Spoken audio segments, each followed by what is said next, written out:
Nike bag, give me the check. I need the money and power, respect, but I promise I'm repping the O to the dead. Hey, oof, I told them out of my way. I don't got nothing to say. Now they can't run at my pace. Yeah, they know that we ain't the same. 402, we rap the gang. I told them this ain't a game.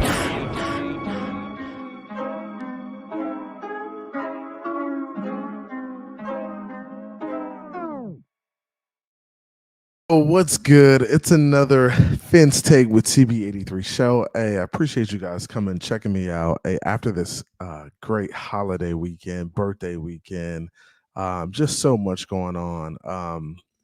Just a lot going on. But I appreciate you guys coming through to check me out tonight. We're going to talk a little Tua talk about Loa tonight. We're going to talk a little Jalen Waddle. Watch one of his recent interviews. Check him out. Man, shout out to everybody in the chat. The homie Raphael was in there first. Raphael, what's cracking with you, man? He says, YouTube thumb number 5, no Steve Nash, drama, wife having kid with a teammate. Nah, none of that. Bad Rafa. Nah, none of that. But we're talking about Steve Nash in regards to distributing the basketball, right? As a point guard in the NBA, your job is to, get your teammates involved, keep them in the flow of the game, distribute the basketball, run the offense, and just get guys in the right sets and stuff like that, right? Tua talk about Loa in his second year in the offense. He should be much improved. He should be more mature in the offense. He should understand it more, right?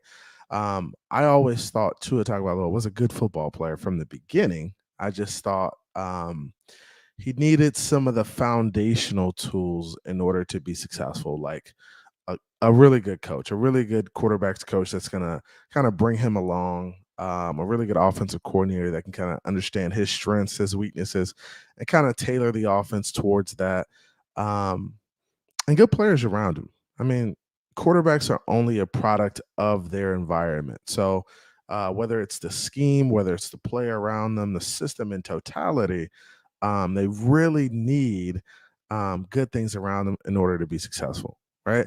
And we're going to I want to crank up a little bit of film. I want to show you early Tua, and I want to show you basically why I thought he was a pretty good player initially in the beginning, right? And this is why I used to go to bat for him and, get at the Wolf Pack in regards to the Tua hate, because it was just like, hey, this Tua hate is kind of coming from nowhere. You guys say you don't like him, right? You don't like him as a player. You don't think he's a franchise quarterback, but you really can't tell me why outside of the fact that, hey, he's been banged up a little bit. And sometimes he makes boneheaded plays. And honestly, when you look at the nature of the position, the quarterback position, quarterbacks are going to make their mistakes. I mean, that's just a part of it, right?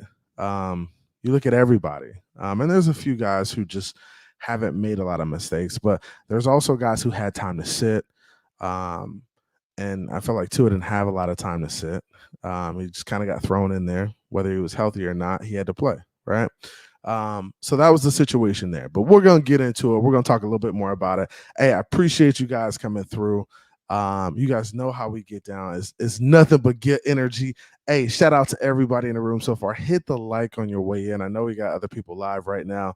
Appreciate you coming through and checking me out. We're going to get after it. We got to. We got no choice. This is how we do. This is how we do on a Wednesday night, man. Shout out to everybody in the chat. Hit the like, subscribe, share. You already know how we get down, man.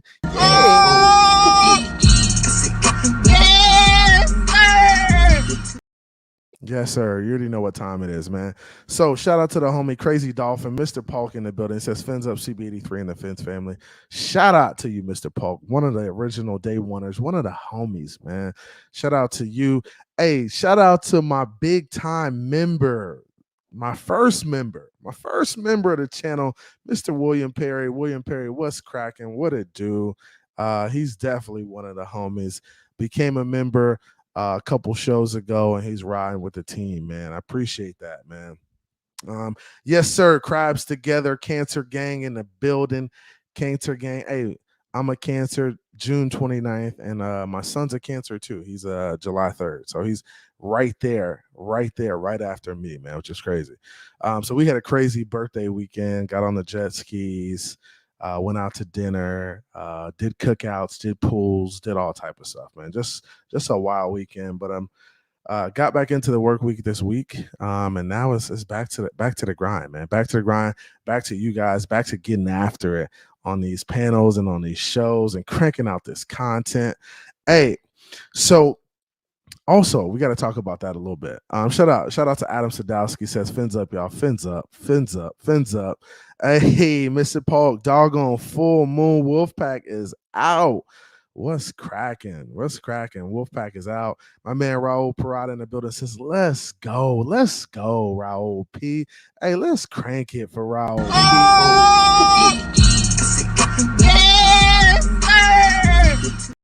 Yes, sir. You already know what time it is, Raul P. What's good, man? The homie Cruz in the building. Cruz, what's cracking? How's the family doing, Cruz? How those kids off in college, man? Shout out to you holding it down, man. Appreciate you coming through. Aquavision was cracking. My man William Perry's coming up July 10th, man. We got to do something special for you on your birthday. Hey, I got to do something special for you on your birthday, man. William Perry, man, we got to set that up. We're going to set up something where you come up and we have some Dolphins talk, man. Let's do it, man. My first member, bro. We got to. It's only right. Mountie Finn's in the building. Mountie, what's good with you? Yo, what's cracking? What's good with you? My man Cruz says we're all good here, brother. Hey, that's what's up, man. Shout out to you holding it down for the fam. 2 kids off in college. I know how that is. That's a grind. Keep getting after it, man. Shout out to the Fins family, man. Y'all hold it down, man. Damn, I got something on my eye. Jeez Louise. Am I tearing up because of Cruz's family? No, I ain't tearing up. Appreciate you, though. Appreciate you coming through, man. Levin in the building. My man G is in the building. G, what's good with you, man? Me and G was setting off them fireworks last night. Got a little crazy. Got burning bushes and crazy stuff. Well, we were safe, though. We were safe.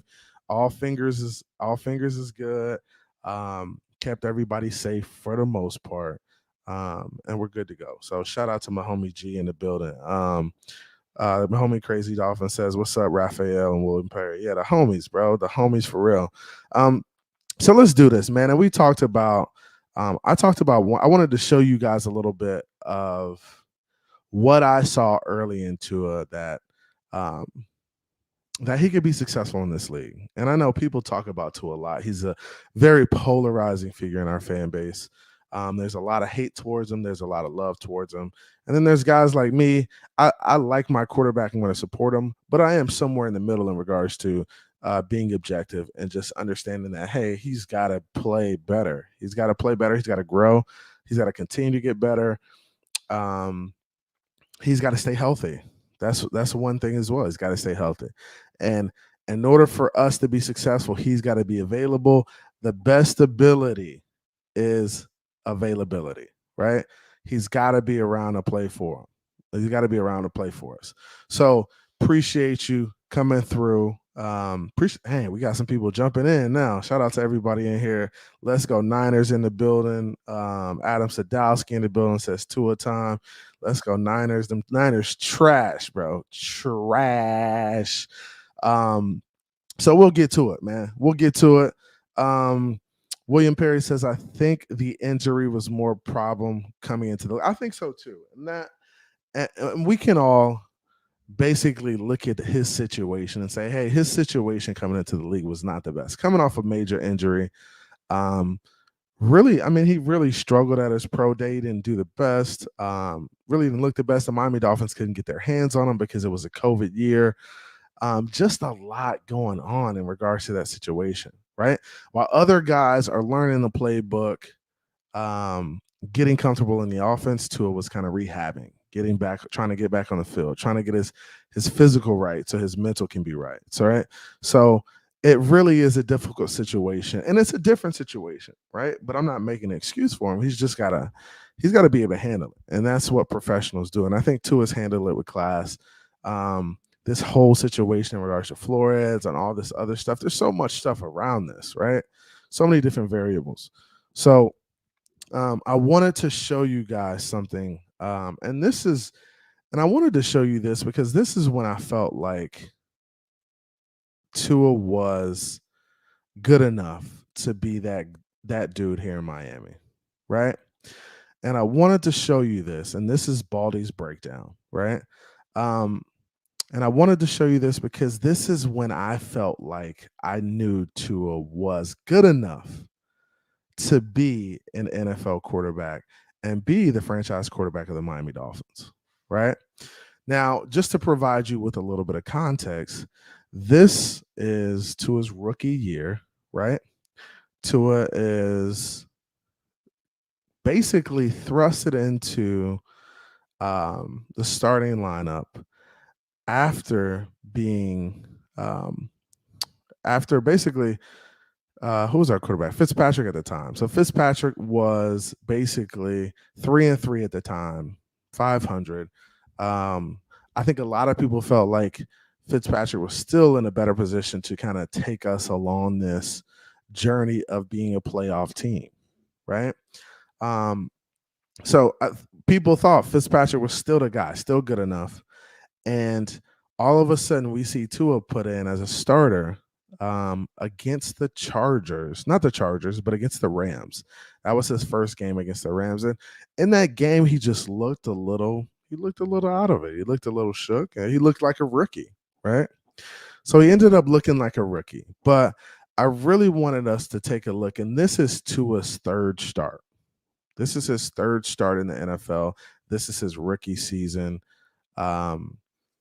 And as a result of that, you kind of see how Tua flashes in this game that he could be a guy that the Miami Dolphins count on in the future. And this game was, by no means great for him, right? He made some mistakes, right? But he fought and he clawed at it, and he tried to make plays that got us into better positions, right? Now, the defense played pretty good as well. And at the time, we had to provide some more context. This defense was the number one defense in the NFL. This defense was carrying us as a football team. So this defense was playing really well, right? Defense is playing really well. Tua just has to manage the game and, get us the W, right? But in this game, you saw Tua kind of go over and beyond managing the football game and really made plays to really put the Dolphins in position to be successful. And this is why, and guys, this is why I feel the way I feel about Tua, is because you have to go back and you have to look at the context of the situation. You have to look at some of these early games where he played, right? Now, there's also a Baldy's breakdown with him versus Herbert, right? And this is his rookie year. Tua clearly outplays Herbert in his rookie year. Now, I know they're playing against different defenses, but that's every week, right? That's every week. You're always going to play against different defenses. You can't play against your defense in the game. But you can tell that Tua was just really poised. He made some plays to put his team in position to win the game, right? He made enough plays to win some of these games. Now, I know within there as well, he makes some mistakes. He makes some boneheaded throws. And as a result of that, it's a learning experience, right? So it's kind of like you got to take the good with the bad in regards to these in regards to these rookie quarterbacks, right? Because it's going to be a roller coaster. They got to take their lumps. And that's what I always say about rookie quarterbacks is these guys got to take their lumps, right? That's what you guys got to understand. They got to take their lumps, right? So as a young guy coming into the league, hey, don't expect to win a Super Bowl with a rookie quarterback. It just rarely happens, right? But you got to let the guy learn and grow from his experiences and learn in these in-game situations, right? Cruz says, hey, he should have never played year one, but this game glimpsed what he would be once healed from that hip. And that's exactly that, Cruz. And that's what I want people to realize is that Tua supporters aren't crazy, right? We aren't crazy. We just understand that, hey, in his rookie season, the kid flashed. He showed us what he could do in some of these big time moments in some of these games, right? People talk about December, late in the year, injury, stuff like that. You can tell us that all you want to, but Tua did flash in some of these situations. And that's what I want you guys to understand. And we're going to get into it. This won't take very long, but I'm going to let Baldy do some commentary. I'm going to pause it at times and talk as well, right? Shout out to the homies, Adam Sadowski, William Perry, Ennis in this joint. Ennis says, yo, what's good with you? The homie PL in the building. PL, what's popping with you? So we're going to get this thing cracking. And I want to show you guys this, and I want to break this down with you guys. And when you don't have to argue with people who don't support Tua, right? All you got to do is put on the film and say, bro, go look for yourself. I don't have time to like argue with you. It's not that serious to me. Just go look at the film for yourself, right? It's not that serious to me, right? There's a lot of things Tua did in his rookie year to show me that, hey, this kid can play. If you put a good team around him, put a good offense around him, sure, he could probably get after it. He could be a top 10 guy. So let's get into it. Shout out to everybody. Let me make sure I got some volume on here too. You guys give me some feedback. Make sure we're good to go. And this is Baldy's breakdown. I'm going to stop it every 30 seconds or so because I got to stop it to make sure we're just kind of breaking this down and not using it, just watching the video. Because if we use it and just watch the video all the way through, YouTube will stop me and they'll stop monetizing the video. Speaking of money, hey guys, I put a poll up for the logo. I'm going to reveal the logo that I selected later today. The money you guys are donating is going towards getting new logos, getting new lighting. I'm trying to get new lighting. I'm trying to get a new camera. That's the next thing. But I did pop out another logo for the channel. It looks really dope. I'm really proud of it. I know you guys saw it, but we'll go ahead and get into it after we check out this video. So appreciate you guys donating. You can donate using the $ below, or you can use Venmo or Cash App, either or. So let's get after it. Here we go. Let me get to this screen real quick. Get that out the way. Where is it at? Don't do me like that. All right, hold up.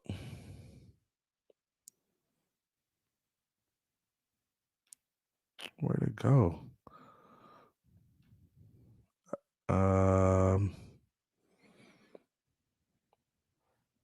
Jeez, where is this at? Hold on one second.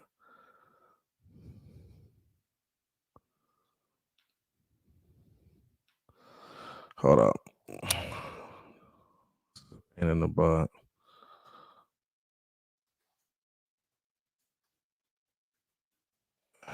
All right, here we go.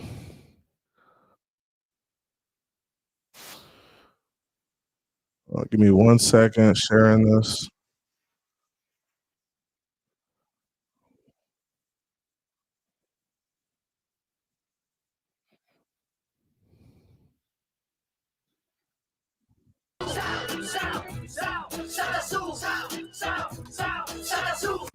Boy, out in the desert, there was a quarterback duel between Tua Here we go. Tagovailoa and Kyler Murray. Give me 1 I don't know second. how big it was built up, but it sure did. All right, here we go. So here we go. We're going to get into it now. Like I said, I'm showing you guys this. Hit the like while you're in here. Please. Oh, player. Hold on 1 second. Man, it says prayers up for Batman and his dad. Hey, prayers up. I didn't even hear what was going on, but man, send a prayer up for Batman and his situation.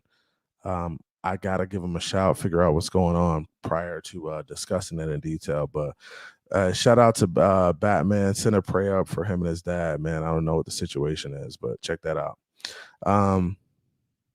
My man Raul Pes says he's looking for a membership link too. William Perry, you got to help him out with that. I don't know where you guys found the membership link. Let me see if I could find this really quickly before we get started. It won't take it but a second, but I'll look for it really quickly. Actually, it's gonna take me a second, but William, if you could post that link in the chat, that'd be great. I'm not sure if you can find it or not. If not, I'll just have to get it for you guys a little bit later. I'll make sure to get it for you. As far as that membership link goes, I'll do that for sure. All right. So let me do this. Let me bring this back up. I'll get that membership link for you, Cruz and Raul. I will do that. Appreciate you guys becoming members. That's gonna be dope. So let's do this. Let's go ahead and share this really quickly. I keep knocking it off for some reason. There we go. All right. So here we go. So this is Tua versus Kyler Murray. Tua's third game. Baldy breaks this down. Want you guys to watch it with me. Take a look. Let me know what you think, and we'll get some feedback from you guys. And just talk about, hey, why we feel the way we feel about Tua. Maybe you still aren't a believer. But I think the kid played well early. So let's look at it. Let's check it out. First down. Oh, so I got a copy. Jesus. So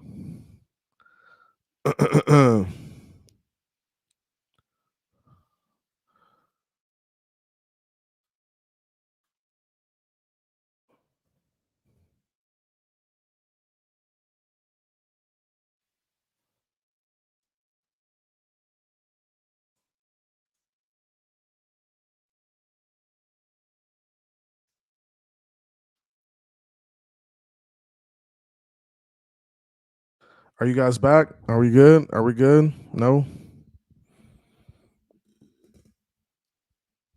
Let me know. Give me the thumbs up if we're good. I might have to stop this, but I want to let me know what the situation is.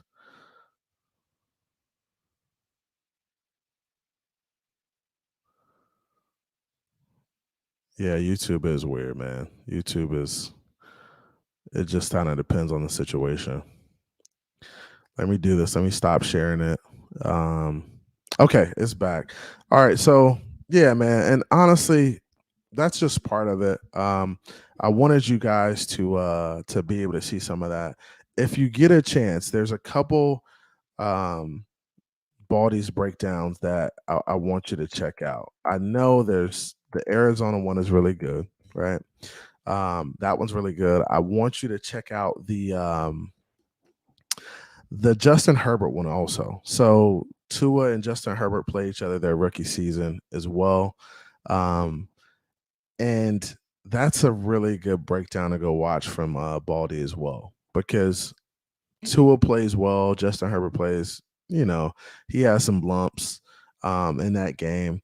And that's what happens with these rookie quarterbacks, man. We gotta, he said, Cruz says there's gotta be a loophole. And I wish there was, man. I wish there was a loophole to doing the breakdowns.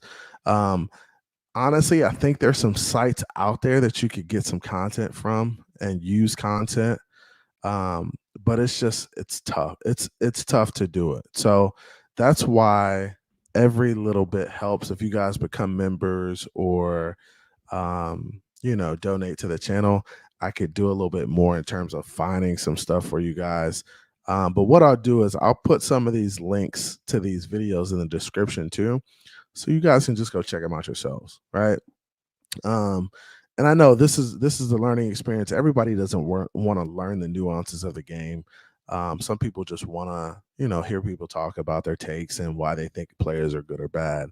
But I think it's important for me as a content creator to kind of give you guys my thoughts and give you guys my thoughts from, looking at the film from a football perspective, because I think that's important. I am going to drop the link for a little bit, and we are going to talk a little bit of Miami Dolphins in regards to what we have going on currently. So let me go ahead and do this. I'm gonna go ahead and drop the link. I know I've been talking for about 45 minutes or so. I'm gonna drop the link, let a few guys come up. I'm not gonna go long, but I did want to give you guys an opportunity to come up, talk some Miami Dolphins. And we can discuss Tua. Like, we can discuss it. We can have grown people conversations about it. I know people get a little bit uptight in regards to this, but sometimes, hey, you gotta have the conversations. Raphael says, "You the guy, CB83, but I was at the LA game last year. I put a fork into it. We are handicapped by our quarterback on our team." Um, and look, I disagree with you wholeheartedly um, in regards to this take. I don't think we're handicapped by Tua. I think all quarterbacks, listen, I think all quarterbacks need a good system around them, right? Um, Tom Brady, for all those years in New England, had a good system around him. It was a good system. It was a good structure. It worked for him. They ran the ball well. Play action, he used it to his advantage. His receivers weren't always great, but they were good enough, right? And he had a good defense. So I think when you look at some of the great quarterbacks and the consistent guys, you got to look at what's around them, their situation, et cetera, right? I think I don't think Tua has been a handicap to the team. I think he's been handicapped by the team and the situation. So first year, just not having enough around them. Second year, new offensive coordinators, just not a good situation. Still lacking a lot on offense. We had still spent a lot of money on defense. And then third year, he's with Mike McDaniel. He has much better players on offense. Only thing he dealt with last year was the injuries, right? Now, when it comes to this year, if he could get through the injuries and play the way he did last year, there's no doubt we'll be successful. And that's where we're at. Let me go ahead and bring up the homie Ennis. What's good with you, Ennis? What's popping, bro? How you feeling? What's good, bro? Nothing much. Man. So, YouTube's gonna hate, and there's probably somebody out there copyright or some shit like that. It's all good, man. What you got So, going on, man? How you feeling? I'm good. I just want to ask. So Patrick Mahomes never had a bad game in his career. And and that's the thing. And I don't think people look, I don't think people realize it, right? I think people see, people look at the Miami Dolphins, who are Dolphin fans, right? They watch the Miami Dolphins and they only watch the Miami Dolphins. And then they see highlights of guys like Patrick Mahomes and they see highlights of guys like Tom Brady, Aaron Rodgers. I don't think people watch their games every game and week in and week out. So they don't see the times where Patrick Mahomes is having a bad game. They just see, oh, the Chiefs lost a game. They usually don't lose a lot of games. So it's kind of crazy how that works out, right? You would think people would have a little bit more grace for a quarterback to be able to have a couple bad games here or there. So let me ask you this: he played 12 games. People harp on those two. I get it; they was bad. But what if those games was Buffalo and Detroit, and they beat the Chargers and 49ers? Do you think people would be upset still?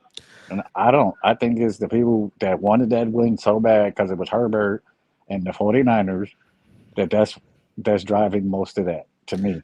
And yeah, and I agree with that too. And I think at this point, right, their narrative can only be right. Tua is not good late in the season. He's not good in December and January. That's their thing, right? He's not good in December and January, and he hasn't been healthy He didn't lose the enough. Buffalo game. Right, That right. wasn't And his fault. That I was didn't think late. right. I didn't think it was his fault either. But people will still say he didn't even play a good game in that game, and that still What? baffles me, right? Like people will still have that conversation like, oh, he didn't play great that game, he folded late in the game. No, he didn't fold late in the game. The defense just couldn't stop anybody or get off the field, so you barely saw him. When he walked off the field, he had the lead. He just didn't get the ball back. Yeah, yeah, yeah. Like, what are we talking about? And to have this conversation, what do you think is a realistic from a realistic perspective? Like, how many games can Tua afford to have a bad game this year? And let's talk about bad games, right? So, if Tua has a bad game and the defense plays well, is there still a chance that we win the game? Yeah. Yeah, right. So, do you think our defense was good enough last year to carry us in games? No. No, they weren't. And I think that's where the disconnect was with our fan base. It was like, hey guys, I mean, if Tua has a couple bad games, I feel like another element of the football team, whether it's special teams or whether it's the defense should step up and make enough plays for us to win those games, right? And that's why I don't think we have Boyer here anymore. It's just because we didn't see that. Mhm. I agree with you. Like the Atlanta game 2 years ago, when Flo calls timeout, and they said that gave them a chance to dial up a play to get in field goal range. Or if he didn't call that timeout, they would have probably took it to overtime, or wasn't it tied, or we was winning Yeah, by yeah, yeah. It would have whatever. Like, it would have been like a field goal game. So they would have, right. They yeah, wasn't even thinking field goal until he did the timeout. Like those are games that he lost. Tua walked up the field too many times with a lead, and the defense didn't hold it. So how is that his fault? yeah, yeah. My man Eric says Tua just can't mess up when it's playoff time, and it's no way y'all don't make the playoffs. Yeah, and I agree with that. I think Tua will play well enough during the season and stay healthy enough to definitely get us in the playoffs. We need to see Tua play in the playoffs this year. I mean, that's hands down. We have to see it. I was highly upset last year when Tua didn't play in the playoffs because I knew we really weren't gonna have a good shot of winning that game without Tua in the game.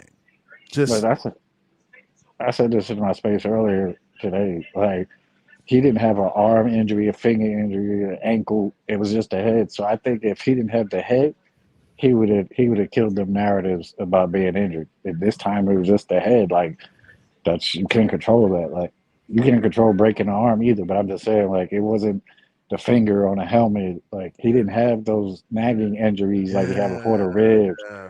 This time it was just the head. If he didn't have those concussions, he would have played all season because he Right. survived the hits to his body, everything else. So it was just them falling and hitting his head on the turf. It Yeah. wasn't running into people, collision head. It was just that. So if he didn't have that, he would have played the whole season.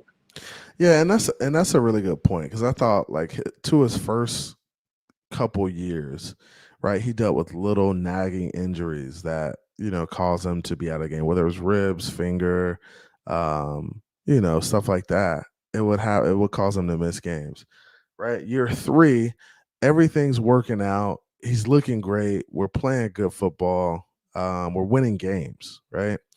And then you're dealing with the head injury, and it's like this is something totally new, something we haven't dealt with before, and now we have to kind of manage this.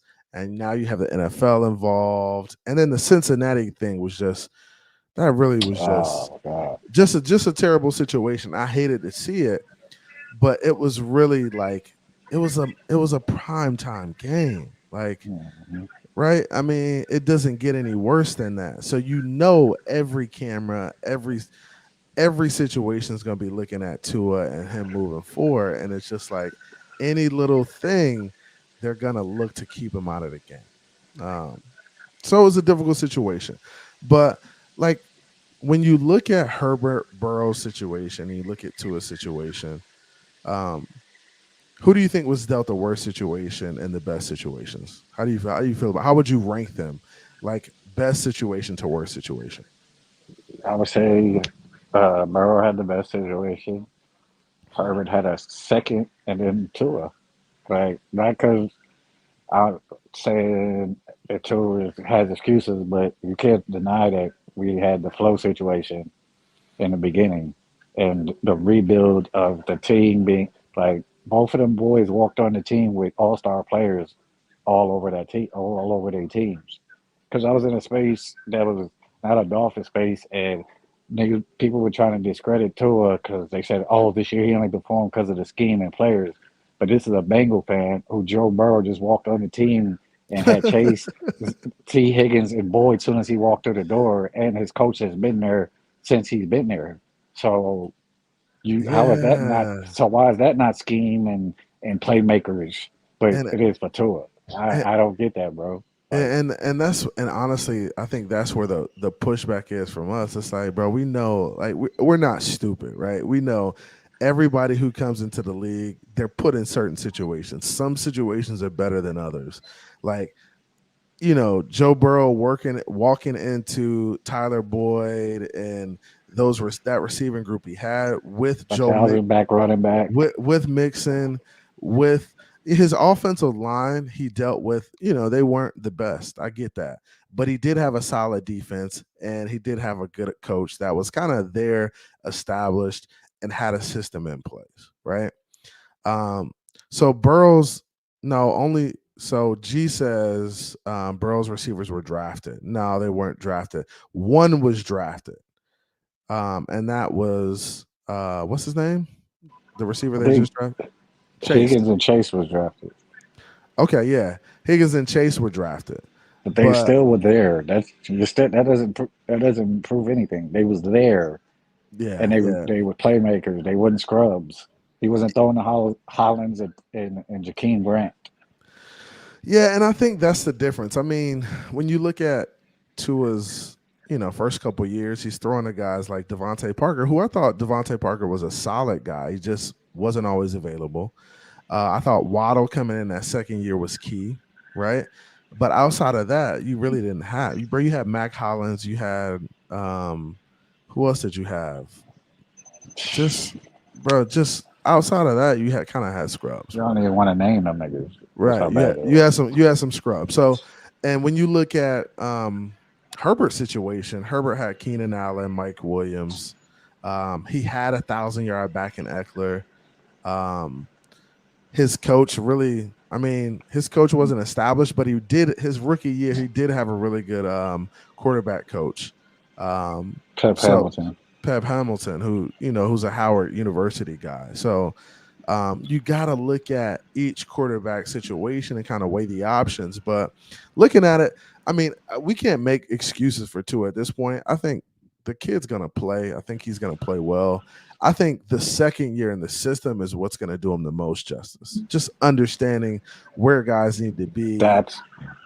That's why I'm going to be most critical, because I love Tua, bro. But I said I have to wait till everything is at least fair for him to criticize him. Yeah, now it's fair. I can't make no excuses no more. I'm not going to make none. Yeah, and I love the team first, but I like Tua, but I'm not going to override my love for the team for him. Like I said, AJ. People, we don't give the same energy that we give excuses for Tua, but we don't give it for AJ. They was going through the same things he was going through. Shit-ass coaching, shit-ass environment, be learning new system every time they come in, but we don't apply that to their career and context. We just like AJ and none of the shit.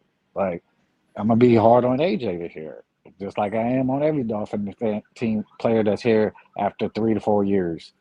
First 2 years, I give you a curve to learn, to grow. But after starting year 3, 4, and 5, I'm on your head like Mike Gesicki. I waited 3 years, and then that shit wore off. I think this is a really good point by Cruz. He says Flows didn't care about the offense. He wanted a style defense and an adequate offense like New England, but New England fell on Brady. And I think that's a really good point. I think Flores wanted a great defense, and I think he wanted an offense that was, good enough to get the job done. And I think that's where he put all his chips. He put all his chips in on the defense. He went and got guys who could help his defense be successful. And he said, hey, offensively, don't turn the ball over, manage the game, and we'll be fine. Right.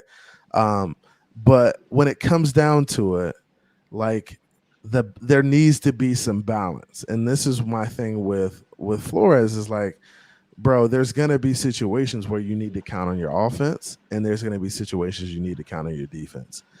Now, if you say, hey, my defense is going to be good enough every game, I don't think that's realistic. I think you're going to have to kind of put some stuff on the offensive side of the ball to help your guys, to help you be successful. Because there's going to be games you need to lean on the offense. And I think that's where he kind of dropped the ball, was not putting a good staff together on the offense, not putting a staff together that was NFL season, that had been in the NFL, that knew what they were doing. The Chan Gailey hire I thought was decent, but I think using the double offensive coordinators your second year under Tua, and they're both new offensive coordinators, I thought that was a bad decision. And I think that's what really costed him that second year. along with all the other drama that was going on with Deshaun Watson and stuff like that. So that's kind of my take on that. How do you feel about the flow situation and putting it all on the defense? The thing, like he said, New England fell on Brady, true, but you can't downplay Josh McDaniels and Walt Weiss, the OC that was there before Josh McDaniels. Them guys were they're offensive geniuses. Like they might not be able good head coaches, but they were great OCs. It just was a great marriage as far as Tom Brady falling there. But if you look at Josh McDaniels last year there with Mac Jones, he had him. The league was like he's a Pro Bowler. And you see what happened when Josh McDaniels left. You Yeah, see what I'm saying? So, yeah, like, good coaching does something. Now, just depending on the player. Like it was Brady, so hey, but look what he was. Josh McDaniels and Brady was able to make caviar out of shit. They would just get any wide receivers and make it work. yeah, yeah, You yeah. know what I'm Yeah, saying? Because that's good because that coaching system, and good quarterback. because Right. and that's what I'm talking about, bro. Them schemes are so important. Like I think we undervalue it Right. because you think, oh, he's an offensive coordinator. He's just coming in to implement the head Just coach's call plays. offense. That's it. Bro, no, that's not it, bro. It's like that's a system that being an offensive coordinator in the NFL and a defense coordinator in the NFL is a very difficult position. Like calling plays, putting guys in the right position is difficult. You have to establish that over years of being at a franchise, right? So it's not something you can usually come in year one and just kill at, bro. It's difficult because you got to learn your guys. You got to learn what they do best. And I think Mike McDaniels did a fantastic job in year one, you know, being that you have quarterbacks in and out of the lineup. You got talent, but you're shuffling your offensive line too. I thought he did a good job with that, but I think it's going to boil down to this year, everybody just locking in, being consistent. I want to see players be more consistent, play smarter. I think Teron Armstead said it best. It was like, bro, we got to play smarter and put ourselves in better situations. And I think that's the key. That's the key to it, is just putting yourself in better situations, man. I wanted to address this comment by G. It says Herbert I agree with, but not Burrow. Nobody was talking about Cincy's receivers before he got there. And partly I agree with this, partly, but you got to think about the system overall, right? The scheme that he came into, right? When he came into the scheme, he played fairly well, right? Those receivers were talented guys, early picks. Jamar Chase was a top 5 pick. You knew these guys were going to be good the way they came out of college, right? If Joe Burrow could just get them the football, they would be able to make plays, and that's what he was able to do. And I think with the scheme, with the guy calling the plays, with Zach Randolph there, and able to make the play calls and do stuff like that, it just helps, bro, because the system is there. It's in place. All y'all got to do is come in and run it, and we could be successful. And I think that's kind of what his deal was. How do you feel about Herbert's situation, Ennis? Uh,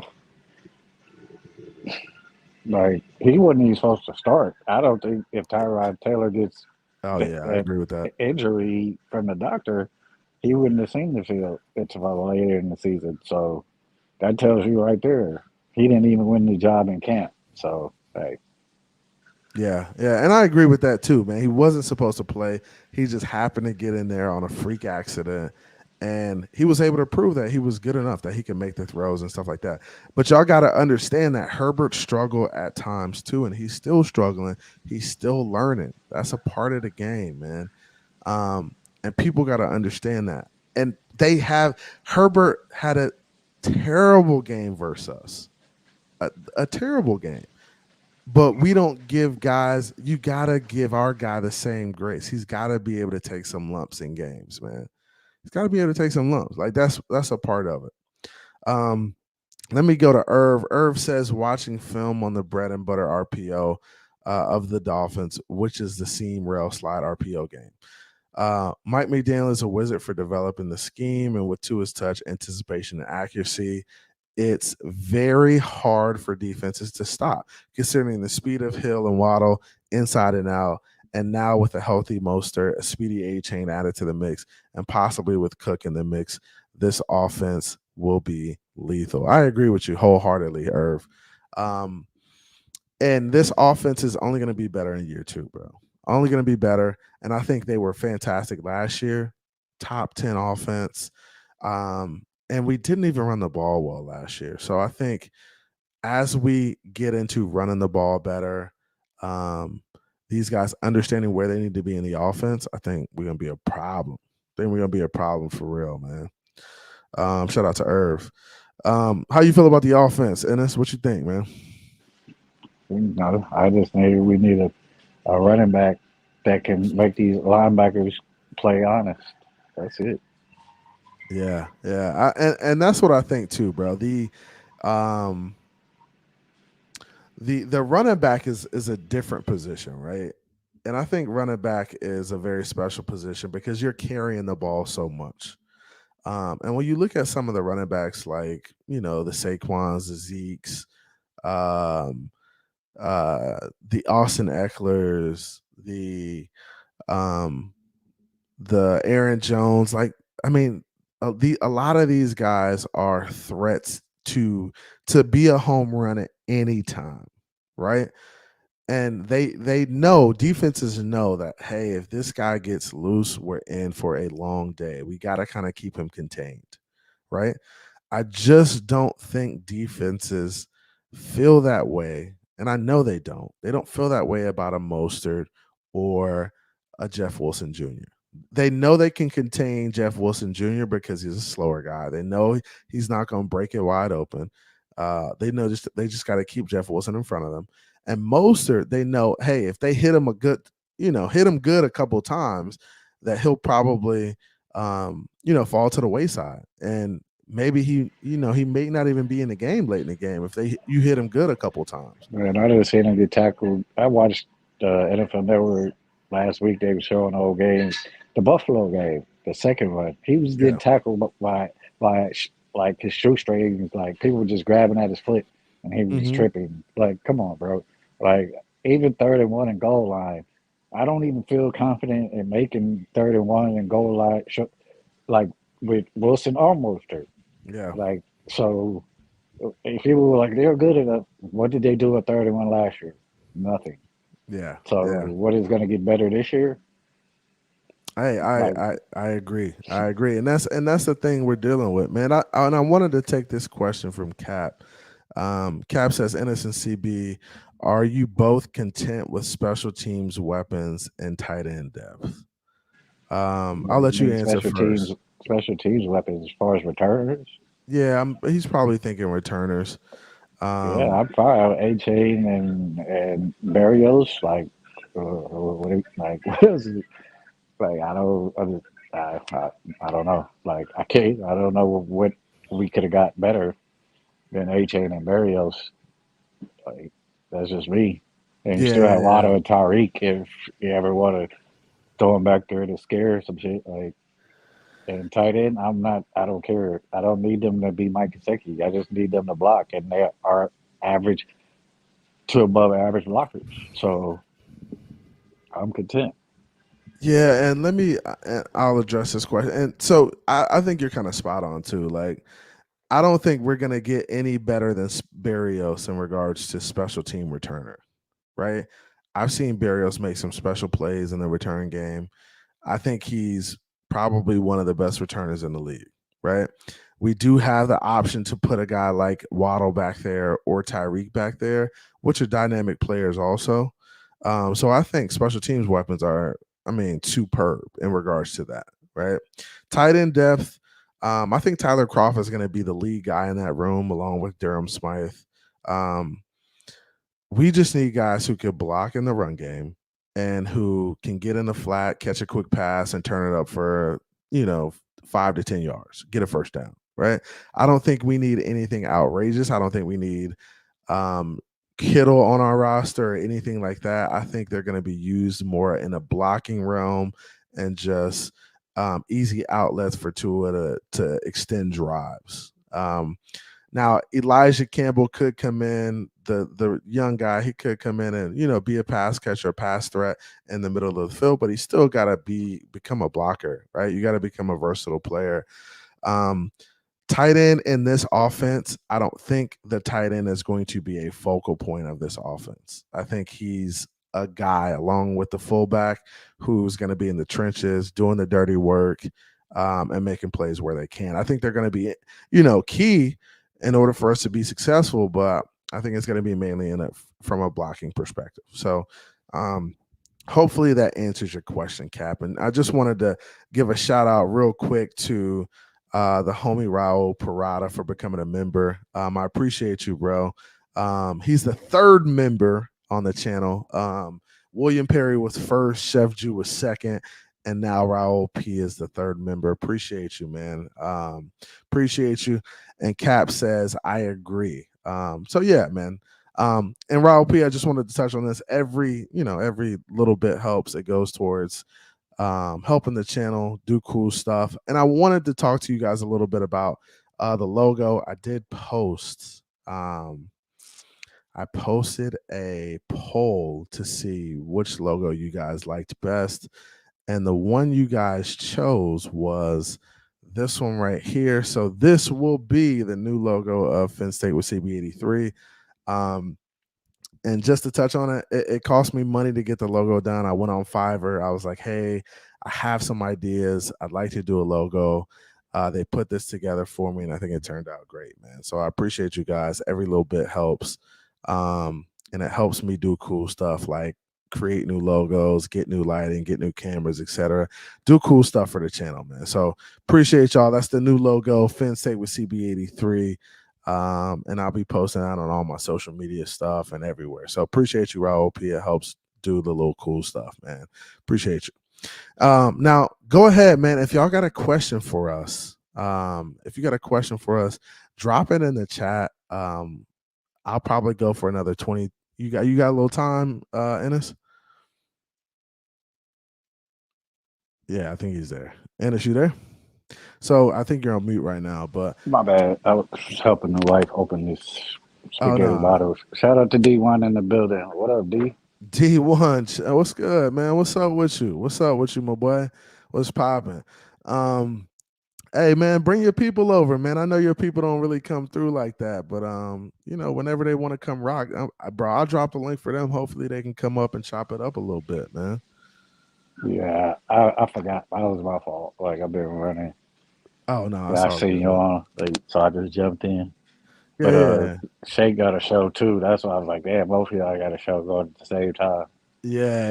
And that's the cool thing about the community. I know everybody won't be able to check it out on the first go round while it's live, but if you go back and watch it and like it, shit, I appreciate it. And I'll go back and watch this too and like it, because that's just how I am, bro. I support everybody. Ain't no pressure.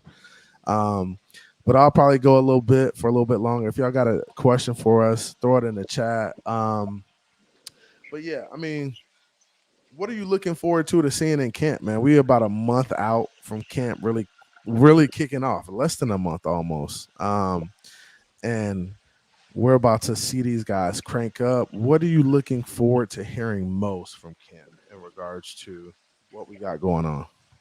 Our linebacker play is forming out. Like, that's just the only thing I'm stressing. Is that linebacker? Yeah. What in regards to the linebacker you worried about?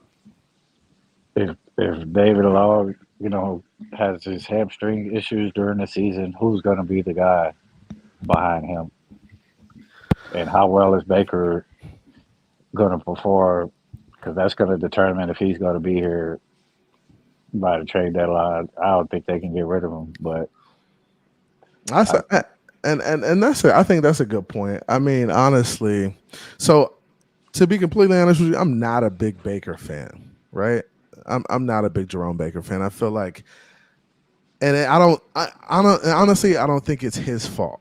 I don't think it's his fault. I think he's been playing out of position. They put him on the inside, and he isn't an inside linebacker. I think he's more of an outside guy. And as a result of that, I feel like he hasn't been that guy in the middle because he's not capable of being that. That's just not his game, right? So I don't put it all on him. I put it on the scheme, and that's why I like bringing in David Long, right?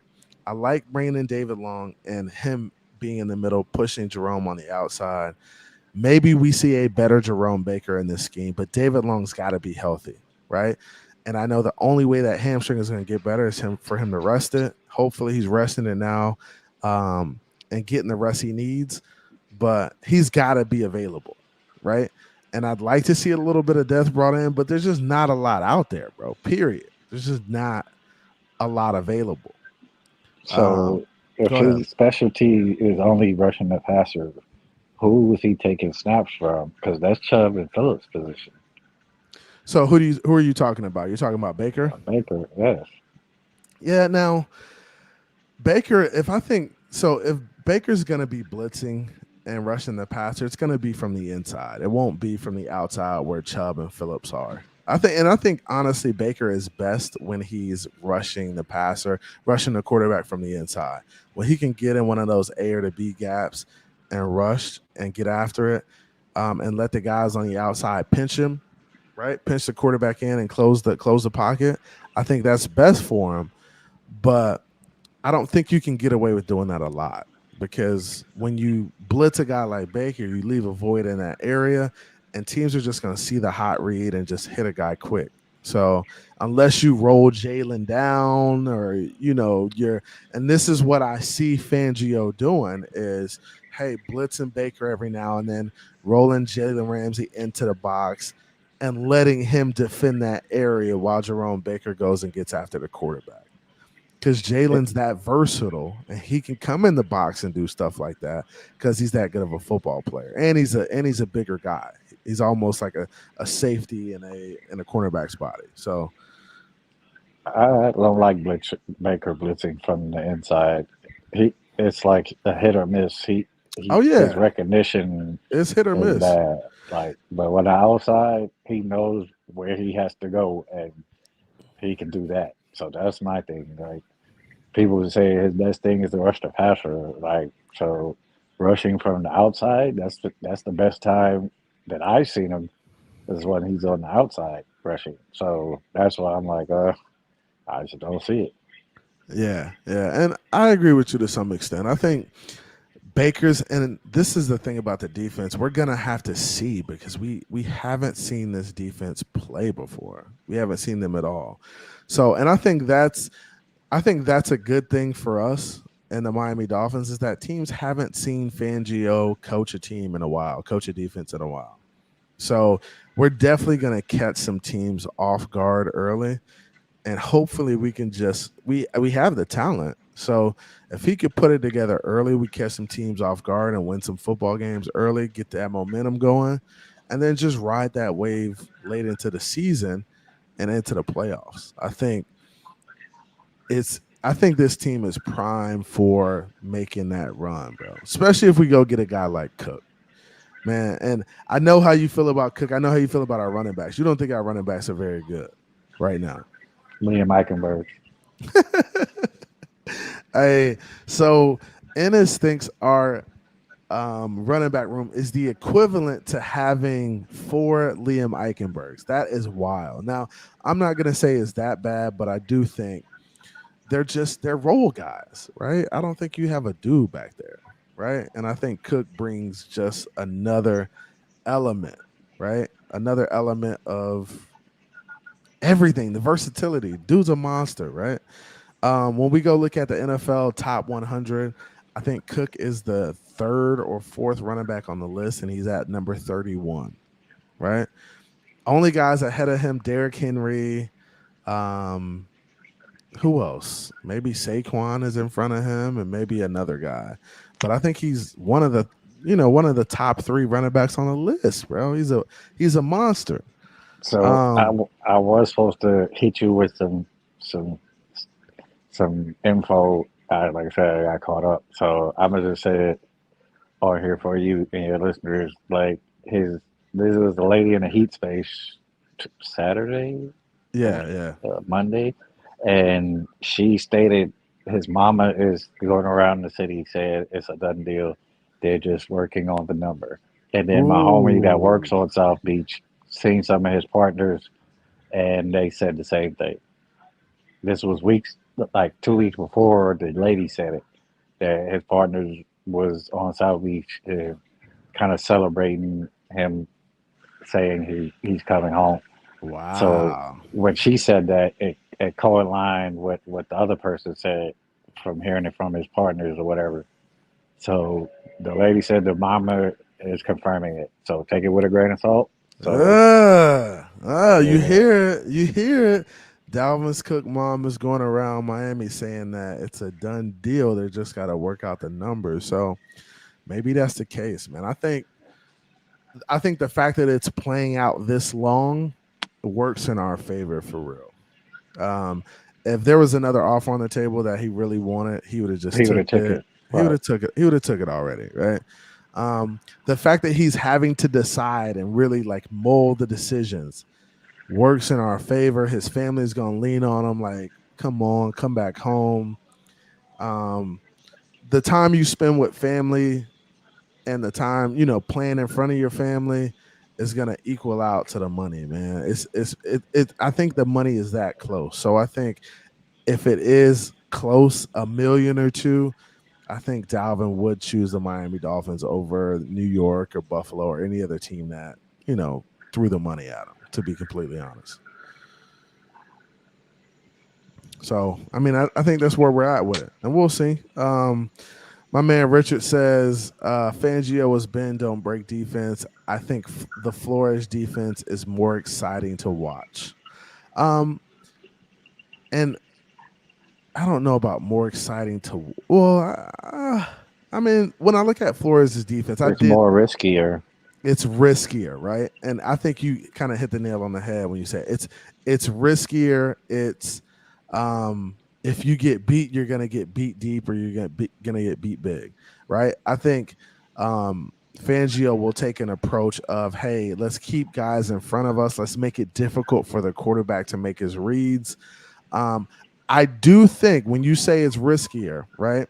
I do think that Fangio's defense will have more exciting plays on defense than Flores' defense will, because I think we'll get more interceptions in this defense than we did in the Flores' defense. And that's how I feel. That's just my thoughts on it. I think we'll have more big plays. I think we'll have more sack fumbles. I think we see more sacks in general, just because the secondary will be more in tune and they'll be locking guys up better.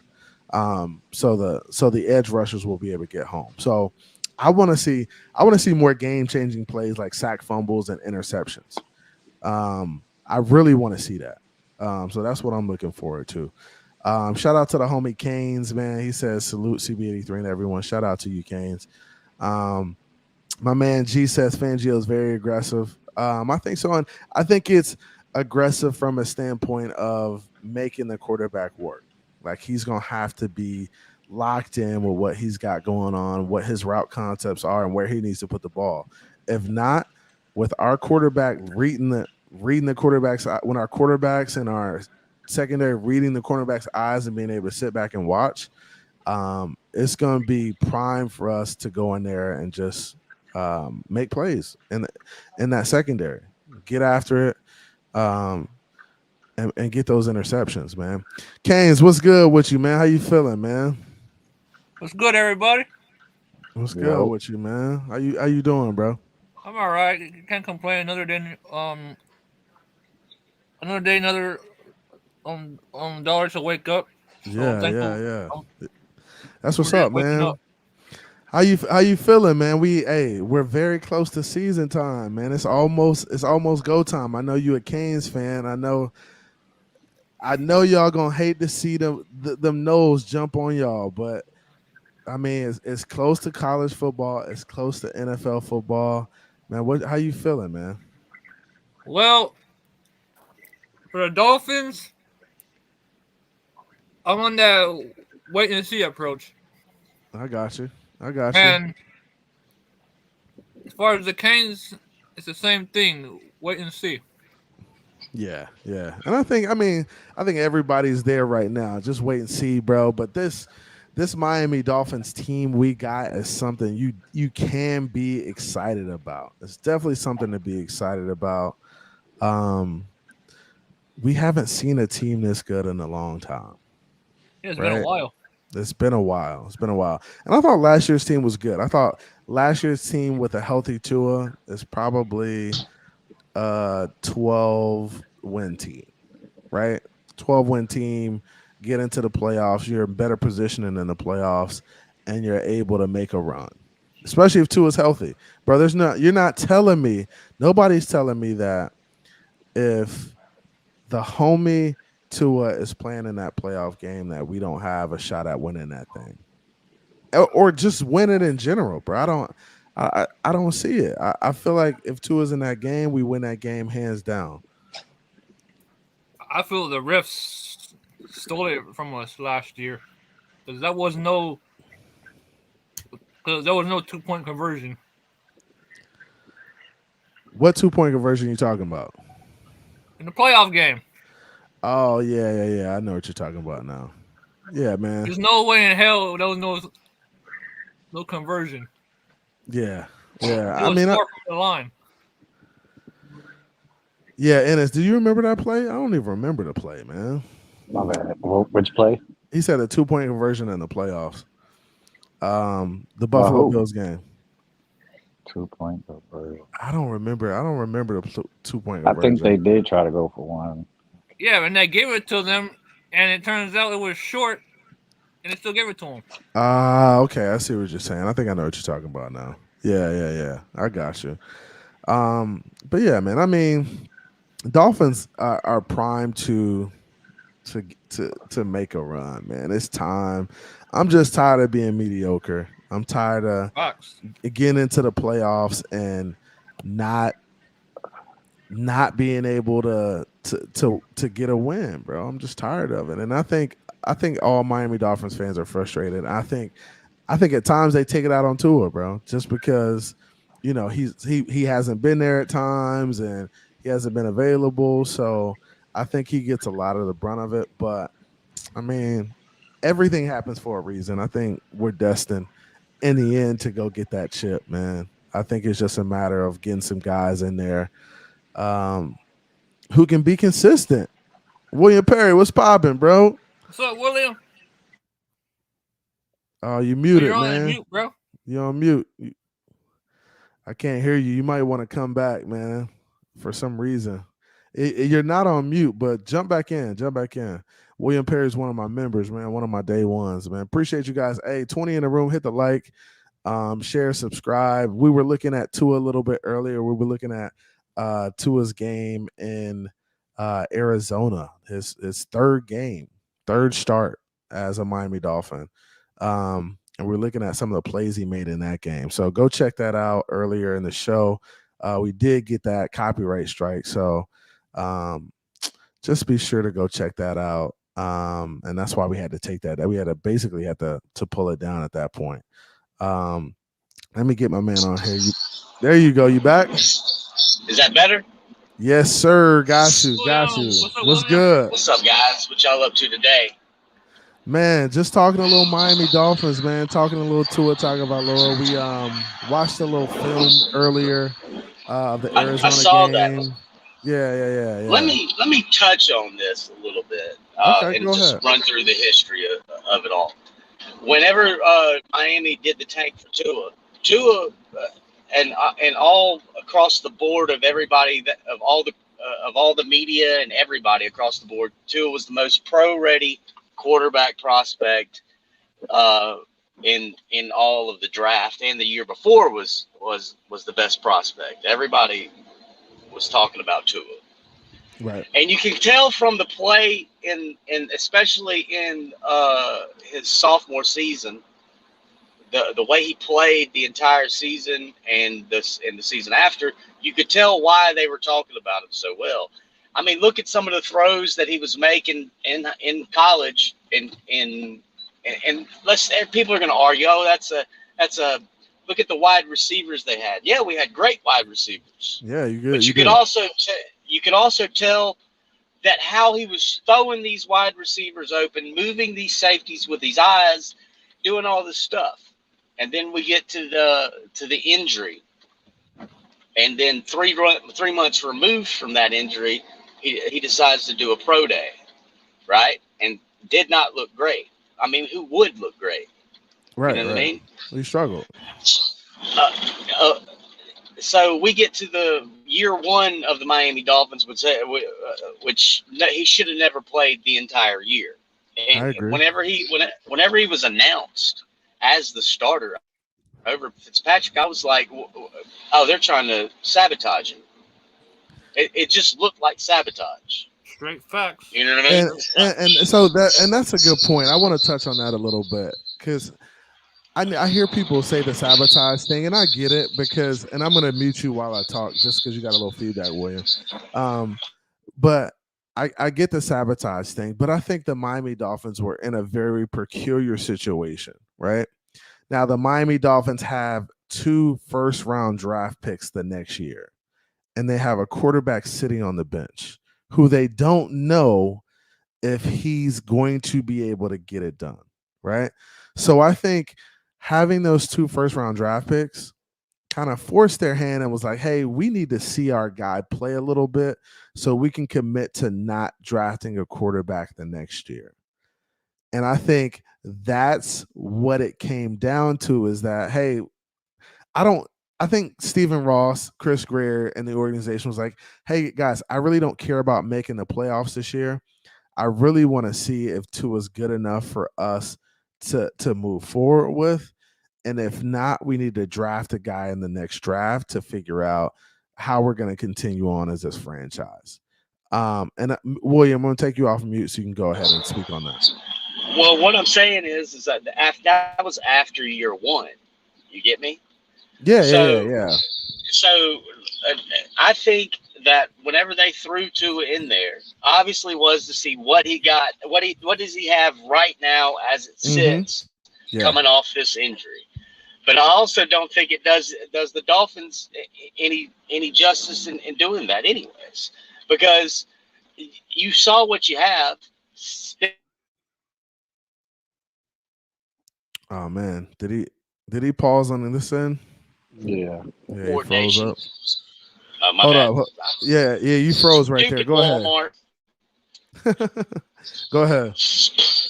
Anyways, getting his hand-eye coordination back better, getting his work, and let him get the muscle mass that he needed to build back up from what he lost. You know what I'm saying? Lewis trying to come up, bro. Ahead. You know what I'm saying? Don't stick him in one of the worst games of the year. You know what I mean?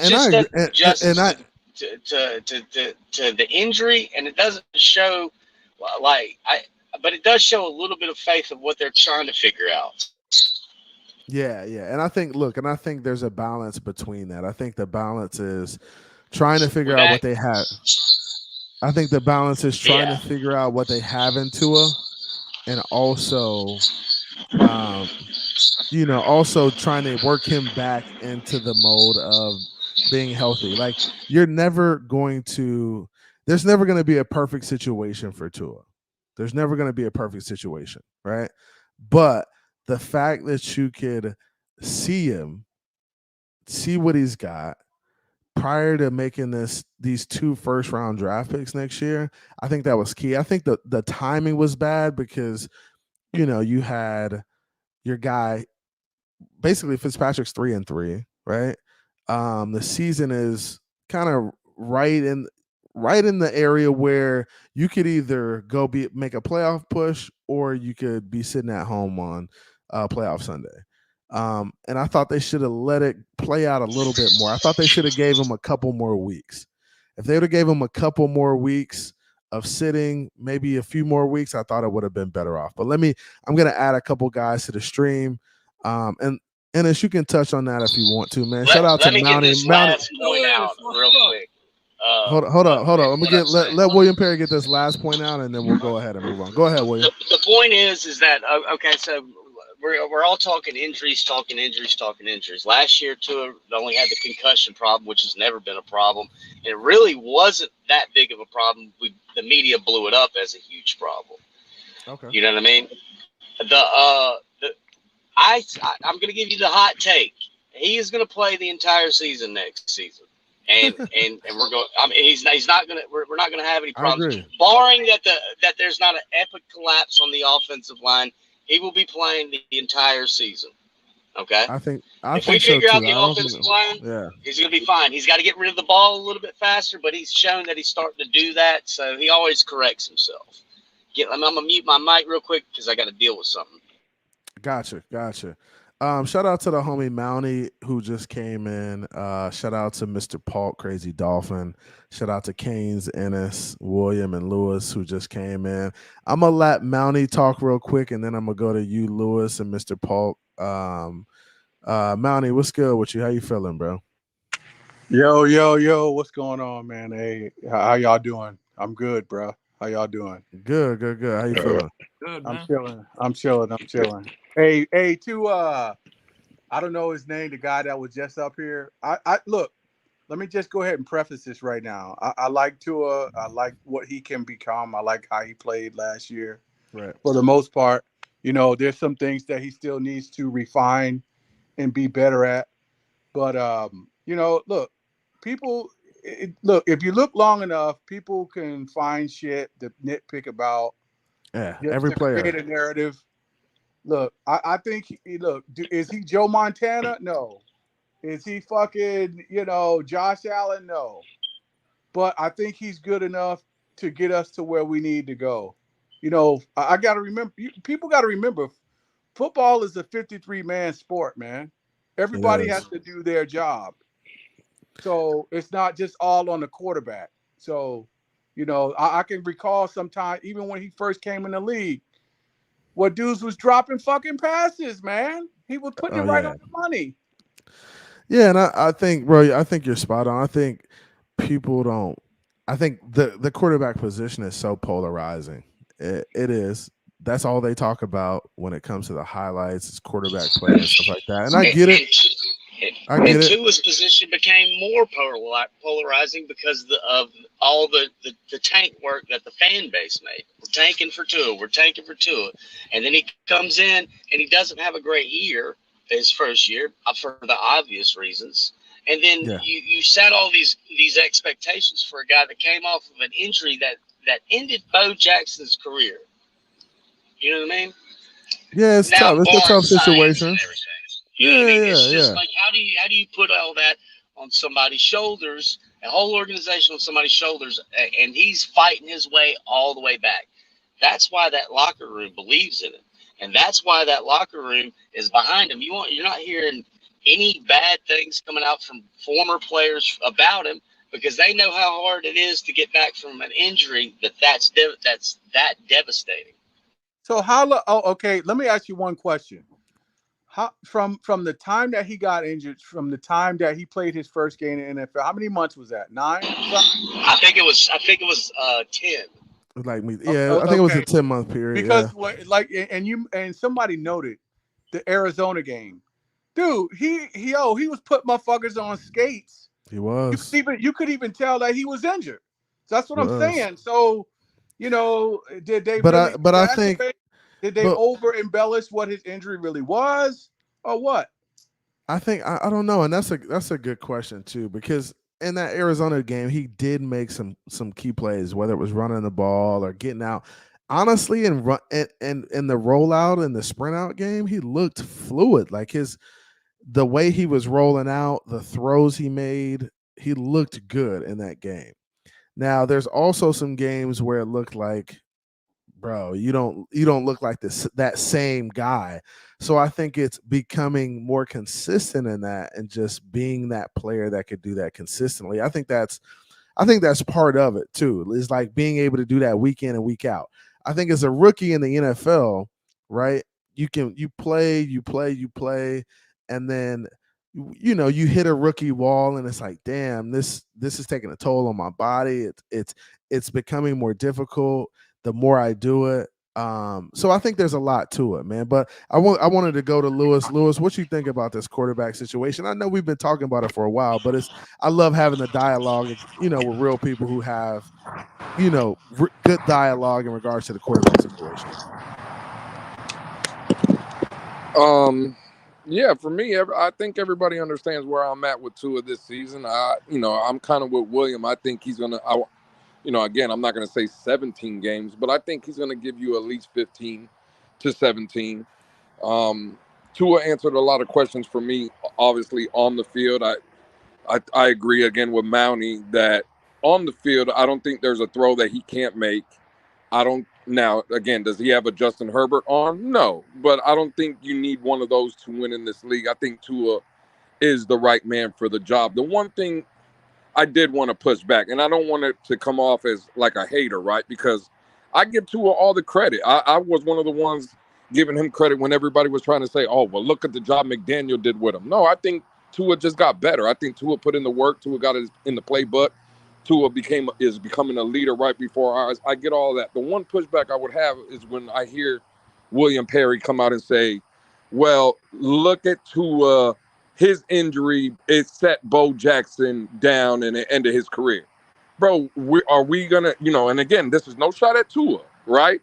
But I believe, right? Let me just say that. I believe that if Bo Jackson would have had that same injury in the same year as Tua did, it wouldn't have ended his career neither. Like the modern medicine that we're doing now, that we have now at our disposal, it helped the process for Tua. And Bo Jackson in that era didn't have those options that Tua has now. Right, exactly. That's the only thing I would push back on. Can I chime in? Go ahead, Ennis. Go ahead, Ennis. Lewis, I'm a tour guy, so I agree with Lewis. Like we can't say that with Bo Jackson because we said it on our platform. Like Barry, that was the same injury, but 80s technology to 2000 is way different now. So I don't like using that, or when people use that. Like you can't say Tua is tougher because now he has the same injury. And Bo Jackson didn't play. I'm just saying the injury at the time, as we've seen it, is devastating. They put horses down for this injury. You know what I mean? Right. And I'm talking about like the fight it takes to come back to even play the game in such a short amount of time. You know what I mean? Yeah, that's what I wanted to get to. So like with me, like. I like to put context to stuff. So the year he got hurt and the 10 months that he was trying to get ready for the draft and all that, he had to rehab. He couldn't work on fundamentals. He had to get ready for his video pro day, whatever that was, right? And then he had to finish rehabbing, try to get ready for a season with Flo and the Fitz situation. Like we know Fitz didn't want to cater to him, or he wanted to ride with Fitz. So there was no development or education for him. And then Nick said that following offseason, after the first season, he was working on getting his body more ready as far as for the punishment. So he admits they didn't get to work on fundamentals of footwork and all that. So that's why we didn't see the progress as far as the second season, as far as fundamentals. Is it an excuse? Hey, that's for you, in your opinion, how you want to take that. But if you look at other quarterbacks, that's not their fault that they didn't have to deal with what he had to deal with. I'm not saying that. Hold on, let me finish. I'm not saying that's an excuse for him. No. But that is a context. Let him finish up real quick. Let him finish up, Lewis. Because you're gonna realize what I'm saying. Let me finish. I'm not saying that's an excuse to excuse him. I'm just saying there was context. Like Burrow got hurt in that first year, so he did have to rehab. But that year coming from the draft, he was able to, after his pro day, go and work on his technique as far as footwork and all that. Tua didn't. Not saying that we should excuse him for that. I'm just saying this is why you didn't see that, because Nick Hicks said this himself, his trainer, that the year before this past season, he worked on his fundamentals and footwork, and I get all that. That came to why you seen the growth. That's all I'm saying. And I agree with everything you just said right there, coming from the injury perspective, like working on his body there was a lot of things that Tua couldn't do. So I agree with all that. But I will push back on this narrative that Ryan Fitzpatrick didn't want to help him. Let's just No, go down the list. I said the coordinator didn't want to. I didn't say No, Fitz. I thought you said Fitz. No, I said Maybe we you. know the coordinator wanted to work with Fitz only. I didn't Yeah, say that's what he Fitz didn't said. want to help. Okay. All right. Come Well, on, then never mind. dang, Lou. Hey, Nah, you hey, boy, I was ready to pounce, CB. Hey, I was ready to pounce. Lewis take these little tidbits and he be like, yo, what did he just say? Wait, hold up. Well, the only reason I was saying that, CB, is because I'll use you in Innocent's favorite word now, I guess, which is context, right? Like, look at Aaron Rodgers' Context is situation. important. It's important. Okay, well, Aaron Rodgers, Brett Favre blatantly came out and said, my job is not here to help no other quarterback that's trying to take my job. I'm not here for that. So Aaron Rodgers didn't have that benefit. And again, I'm not saying now that I know what Ennis said. He didn't say that, but I'm just saying there's other quarterbacks in the league. Like even when Malik Willis just got drafted, 2 years ago? Ryan Tannehill said it. I'm not training this man. That's not my job. I agree. I don't care about that. So that was going to be my only pushback. But I agree with everything else that Ennis said about, that I think that was a major reason what we seen Tua last year or coming into last year. You look at even some of the videos. We all know Tua, when his mechanics are off, right? That's when Tua finds himself in trouble. But when Tua's in rhythm and his mechanics are good, again, Tua is probably one of the best quarterbacks in the league. So when Tua's healthy, what do you think Tua is? Top 5, top 10? Where does he rank? If he's healthy and playing ball like he usually is, like what we saw this past year, where do you rank Tua? He should be a top 7 to a top 5. Listen, I won't even say 7. If Tua's healthy and he's balling, right? Well, just assuming he's healthy, Tua should be a top 5 quarterback in this league. He has the potential very easily to be a top 5 quarterback in this league. Because if you look at his stats from just last season, in only 12 games, he still had better in a lot of categories than guys they put ahead of him. You might have yards, or you just might have less interceptions, but you're not killing him in every category. There's no quarterback that's killing him in every category. He's killing you in something. Even Mahomes. I don't care what you say. Like Mahomes' longest air yards distance TD last year was 19 yards. He just was methodical, and you can give him that. But far as air distance throws, like Tua kills him in that.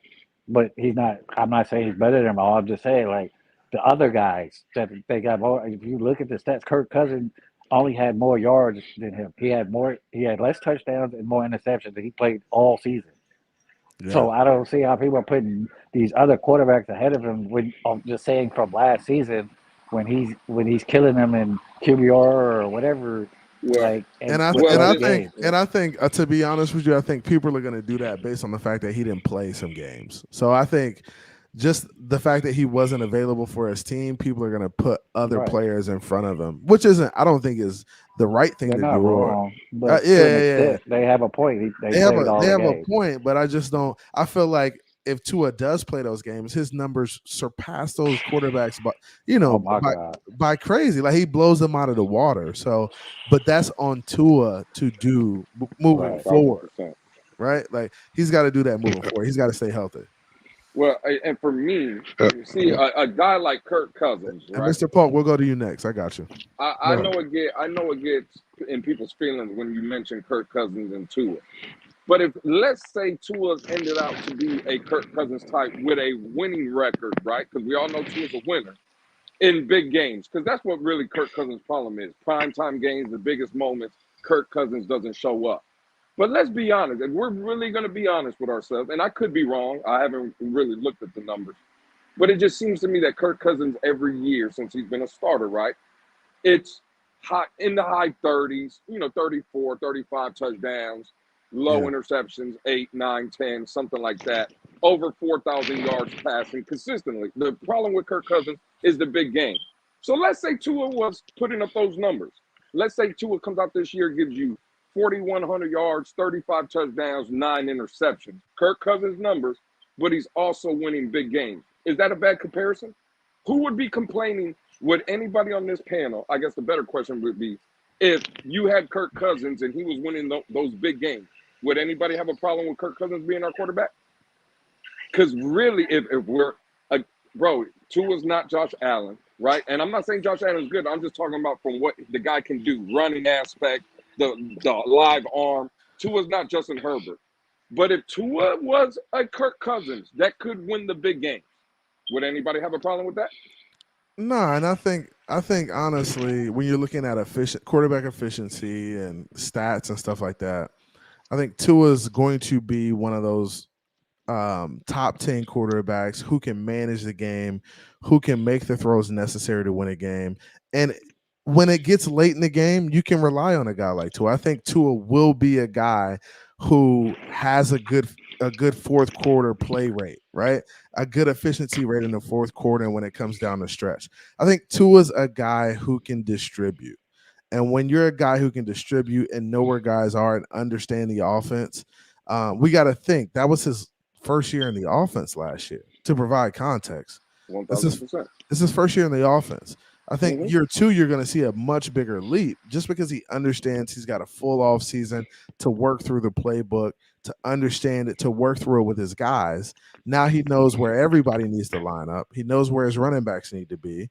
So I think you're going to see a better product.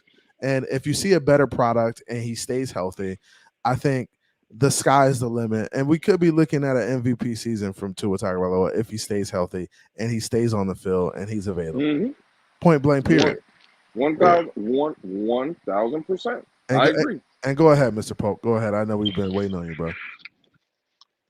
Okay, with me, and I've said this on other platforms, I've watched Tua since his Alabama time. Okay. And he, in some way, if this what I'm about to say can be controversial, but in some ways he beat out Jalen Hurts. But I know Jalen Hurts had got injured and what have you.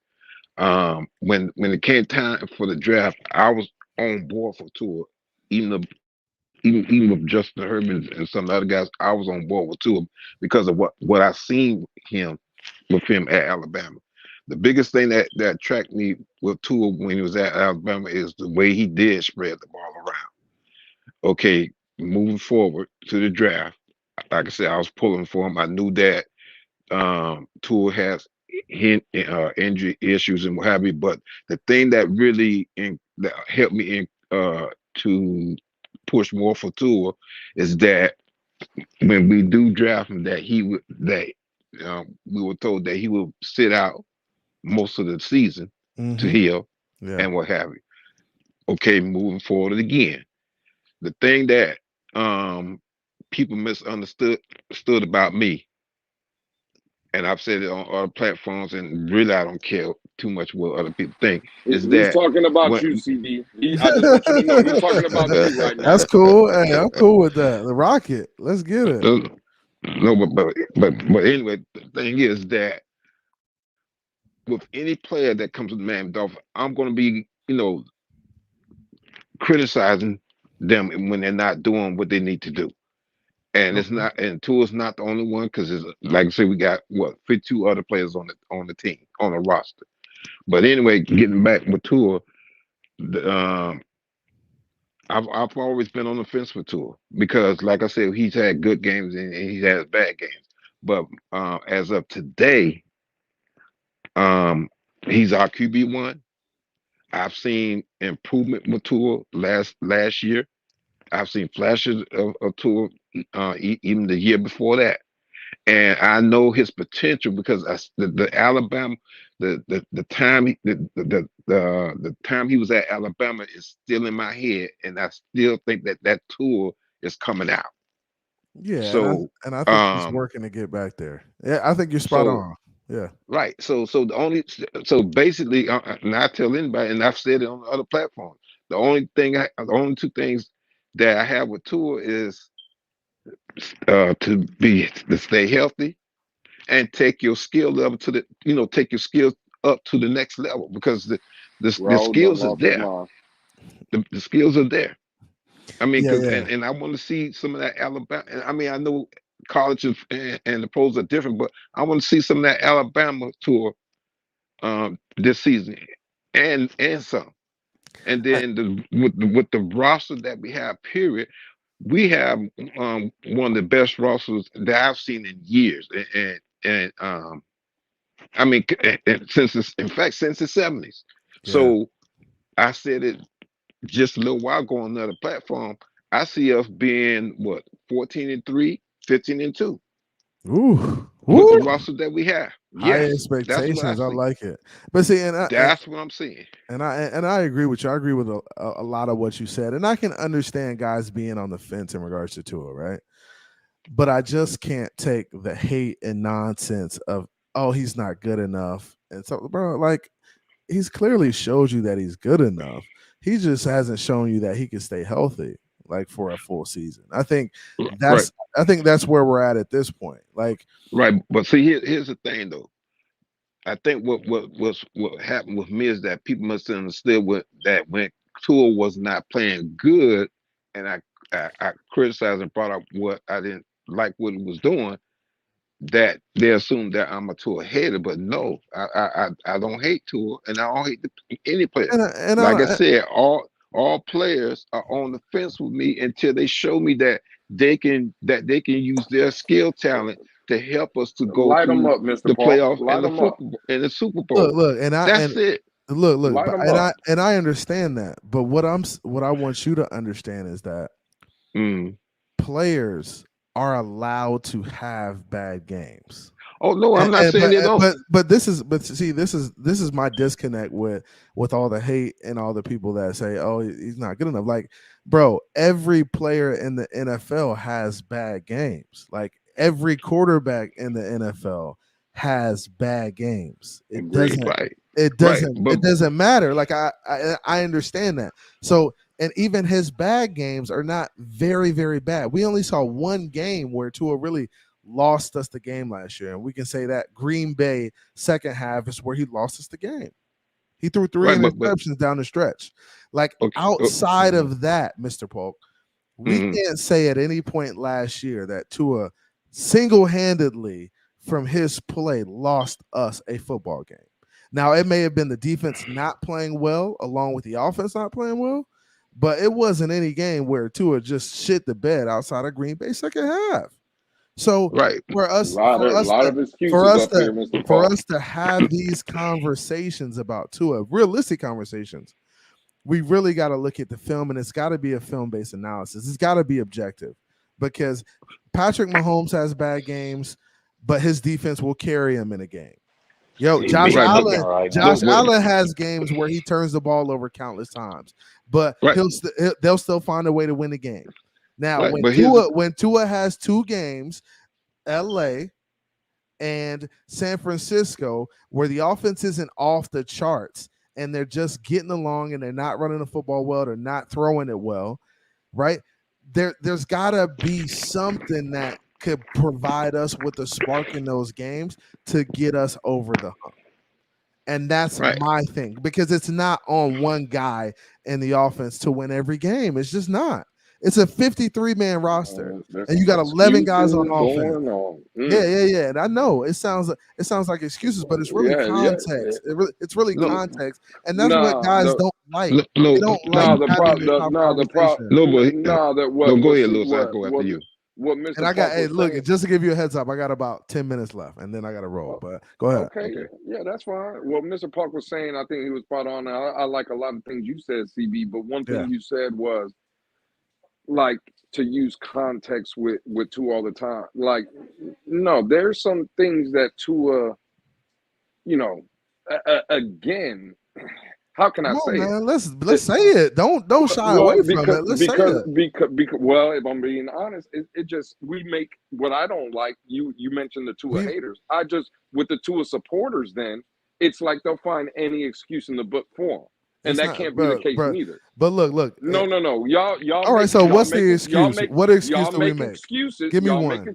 Y'all make excuses, right? And then y'all use the word, well, there's context. Well, so Lewis, give me the excuse we make. Well, again, me and you had a debate about a month ago, and I asked you a specific question. What was the right? specific question? And you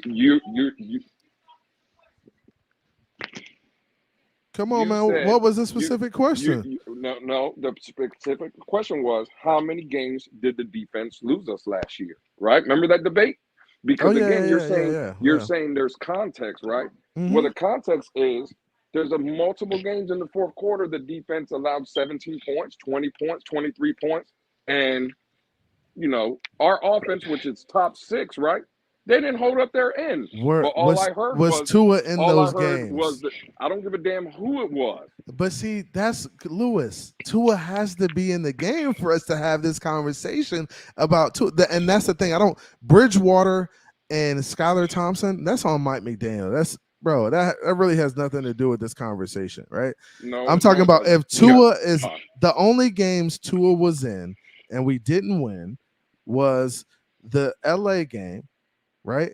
The Chargers game, the San Francisco game. But y'all want to blame those games. You already said the Green Bay game, right? So the Green Bay game. There's 2 other ones that you just said. Yeah. Right. Right. Okay. So what are we? So what other games? So what other games are we talking? There's no other games you can talk about, right? Okay, but there's 3 out of 12.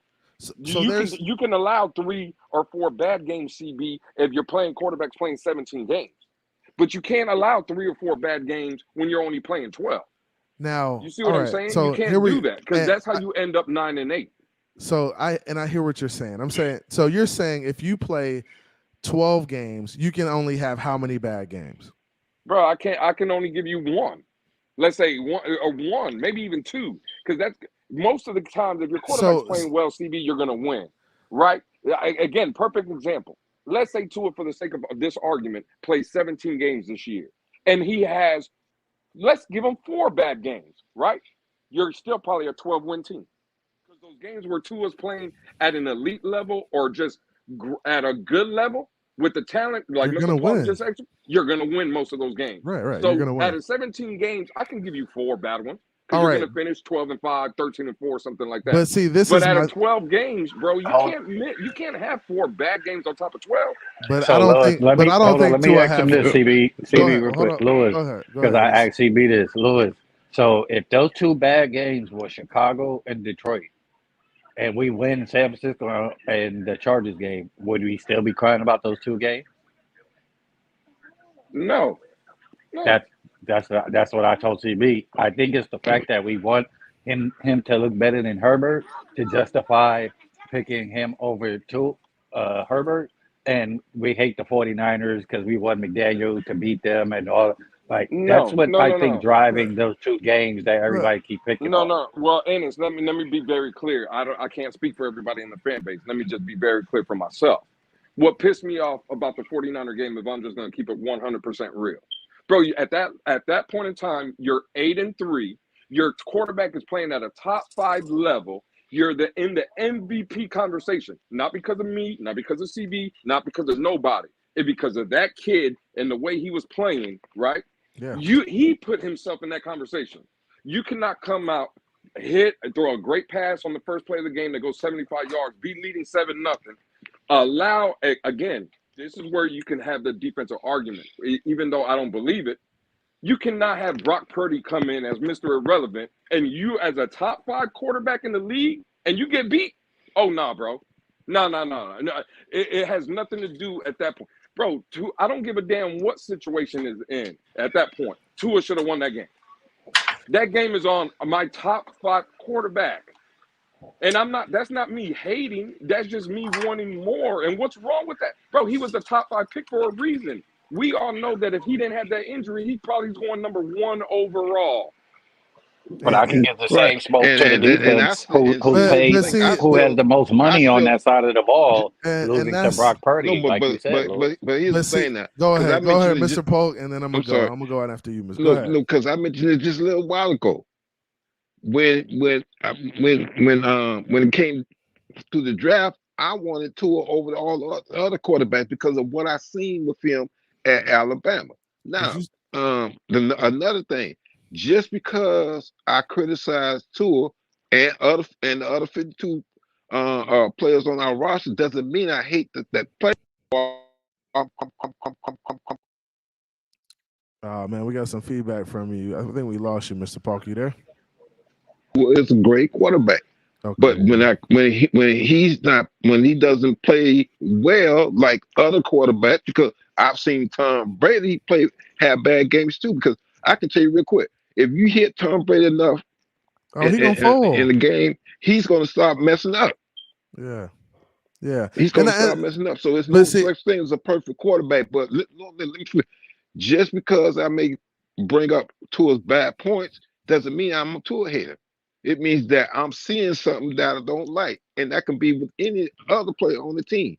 So what I'm saying is that I'm not a Tua near, and I'm not a Tua hater. I'm just a guy. I'm just a person who wants the best for the Miami Dolphins with all the players, all of them. And I think that's fair, Mr. Polk. And I think, and I'm gonna end with this because I know I got to get out of here. I got a 9 o'clock meeting, but I wanna be fair to everybody. I understand your gripe, Lewis. I understand your gripe in regards to if he plays 12 games, he's got to be good at least 9 to 10 out of those. 10 out of those 12. And I agree with that. Now, I think those are games I think the Chargers game and the San Francisco games are kind of like swing games. They're games where you can either lose the game by having poor defense and poor offense, or you could either win the game by having average offense and much better defense, right? And I think those games this year that we play this year will have a better defense, and maybe we come out on the winning end, even though Tua isn't playing a superb football game. And I think that's the balance of having a good football team, is having a good defense that when your offense isn't clicking, they can still find ways to make plays to get you in the end zone, get you better field position. Because that's really what it comes down to. Like, football is a game of inches. So every play counts, whether it's an interception or a turnover. You got to find ways to make plays. And I understand what you're saying. 12 games, Tua's got to play at least 9 or 10 of those really well. But just imagine if the defense wins us one of those games, plays well enough for us to win one or two of those games. And that's why Boyer is not here. If the defense was good enough, then Boyer would still be here. And I wholeheartedly agree with that. And I agree with that as well. No one's going to sit here and argue that Fangio is not an upgrade from Josh Boyer. What I'm saying is, and this is where when I hear things the way you just said it, CB, I'm not saying you specifically, but it just comes off as excuses. Because that defense was absolutely horrible against the Chicago Bears, but Tua and that offense found a way to win. And but you can't do that every game, and that's my thing. Like, you can't rely on that every game, because why not? Why not? Because your defense, you can't rely. Your defense should be able to pick up the slack in some games. Well, there's no way you should be giving up 30 to the Bears. I agree, but Kansas City allowed 23 points a game last year. The problem is, the reason why they won 13, 14 games, right? Because they have a dynamic offense. Yes. That offense averaged 29. Look, and keep in mind, Andy Reid has been with the Chiefs for how many years? How long has that offense been established? How long has that system been in place? How long has that scheme been there in that area, in that stadium? I don't give a damn about none of that. You gotta take that into consideration. Andy Reid is a seasoned NFL coach. He's a seasoned NFL coach. He has been through multiple quarterbacks, been in multiple situations.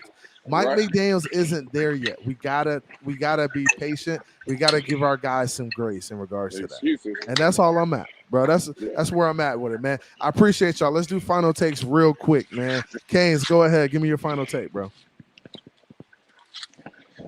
Oh man, he did. Mr. Paul, go ahead, bro.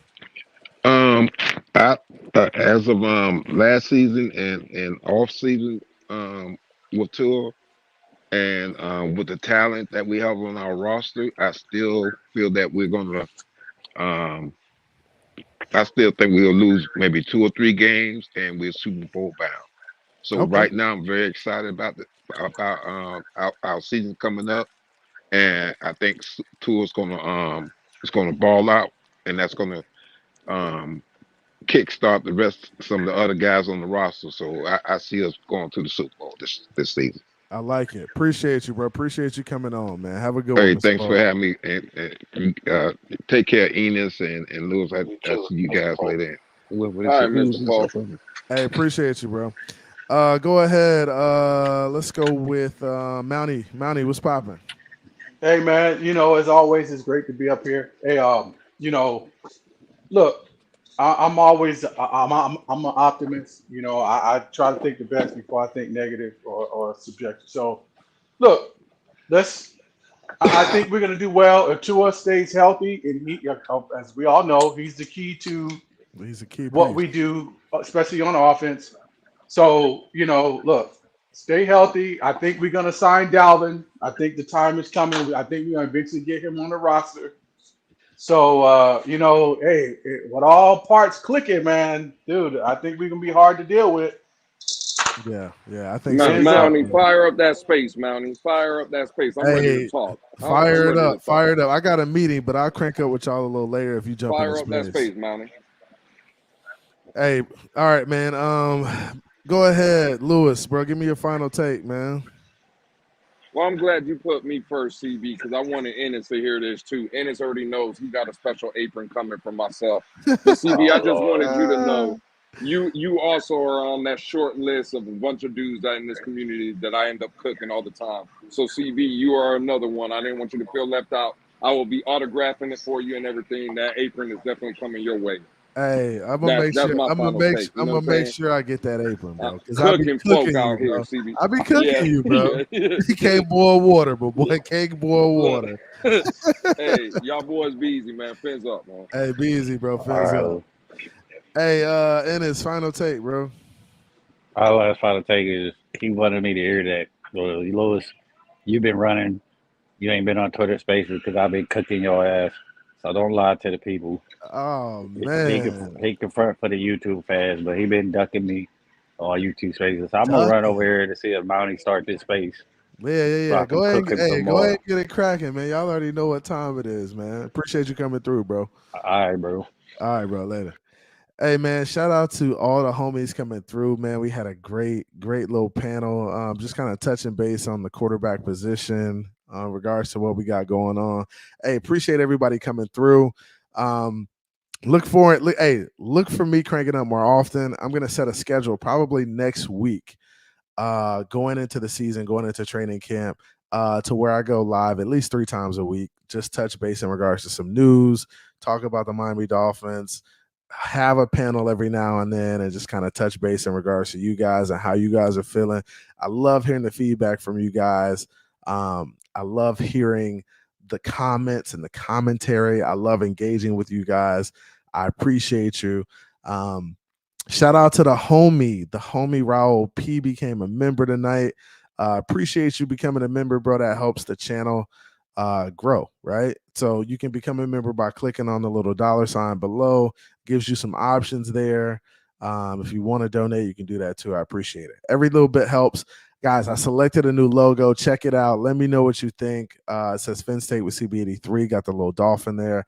It's cool, man. So I'm working on some things. I'm working on getting a stream layout, so it just kind of looks a little bit better visually, getting some lighting, and also getting a new camera. So that's what I'm working on, man. I shout out to you, Raul, for becoming a member. It helps. Shout out to the homies, everybody in here. S. Harris. Hey, appreciate you guys liking. Every little bit helps. The likes, the shares, the subscribing, everything helps. The homie S. Harris in here, JR Black, H in here. H was in here all night. ABAB was in here. The homie Raul was in here. Raul Cologne, Raul Parada, C. Hoffel, ABAB, all the homies on the chat, Ennis, on the panel, Lewis, Mr. Polk, Canes came through, Mountie came through. William Perry, the homie, the members, William Perry, Chef Jew, and Raul P. Cruz is in the building. Appreciate y'all, man. That's big time, man. I love y'all. Appreciate y'all. Hey, you know what we do. We bring the energy over here. We get it in. Hey, Dalvin Cook to Miami. He got cooked. Hey, you didn't go down like that, huh? He got cooked. He got cooked. That's what we're going to be screaming, man. Appreciate y'all. I'm outie.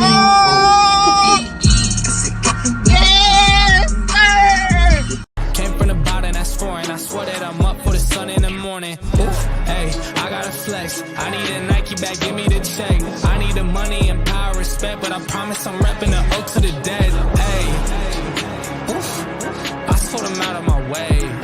I don't got nothing to say. Now they can't run at my pace. Yeah, they know that we ain't the same.